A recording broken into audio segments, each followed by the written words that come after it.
ನಮಸ್ಕಾರ ಸ್ನೇಹಿತರೆ, ನಮ್ಮ ಉತ್ತರಕರ್ನಾಟಕ ಸುದ್ದಿ ಯೂಟ್ಯೂಬ್ ಚಾನಲ್ಗೆ ಎಲ್ಲರಿಗೂ ಆತ್ಮೀಯವಾದ ಸ್ವಾಗತ. ಇವತ್ತಿನ ಮುಖ್ಯವಾದ ವಿಚಾರವೇನೆಂದರೆ, ರಾಜ್ಯದಲ್ಲಿ ಈ ಬಾರಿ ನಿರೀಕ್ಷಿತ ಮಟ್ಟದಲ್ಲಿ ಮಳೆಯಾಗದೆ ರೈತರು ತೀವ್ರ ಸಂಕಷ್ಟ ಎದುರಿಸುತ್ತಿದ್ದಾರೆ. ಜೂನ್ ಜುಲೈ ಮುಗಿದು ಆಗಸ್ಟ್ ಬಂದರೂ ಮಳೆಯ ಅಭಾವದಿಂದ ಬಿತ್ತಿದ ಬೀಜಗಳು ಒಣಗುತ್ತಿದ್ದು, ಕಷ್ಟಪಟ್ಟು ಹೂಡಿಕೆ ಮಾಡಿದ ಬಂಡವಾಳವೆಲ್ಲ ವ್ಯರ್ಥವಾಗುವ ಭೀತಿ ಎದುರಾಗಿದೆ.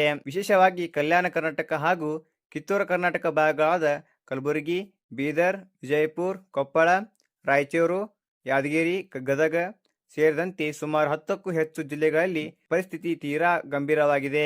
ತೊಗರಿ, ಹತ್ತಿ, ಶೇಂಗಾ, ಹೆಸರು ಮುಂತಾದ ಬೆಳೆಗಳು ನಾಶವಾಗಿದ್ದು, ಸರ್ಕಾರ ತಕ್ಷಣವೇ ಈ ಜಿಲ್ಲೆಗಳನ್ನು ಬರಪೀಡಿತ ಎಂದು ಘೋಷಿಸಬೇಕೆಂದು ರೈತರು ಆಗ್ರಹಿಸುತ್ತಿದ್ದಾರೆ.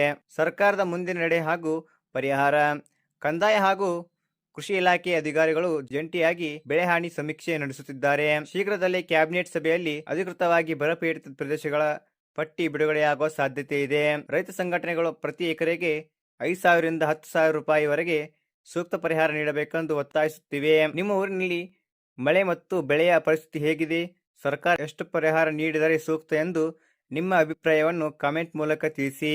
ಈ ಉಪಯುಕ್ತ ಮಾಹಿತಿಯನ್ನು ಪ್ರತಿಯೊಬ್ಬರಿಗೆ ಶೇರ್ ಮಾಡಿ ಹಾಗೂ ನಮ್ಮ ಚಾನಲ್ ಸಬ್ಸ್ಕ್ರೈಬ್ ಮಾಡಿಕೊಳ್ಳಿ. ಧನ್ಯವಾದಗಳು.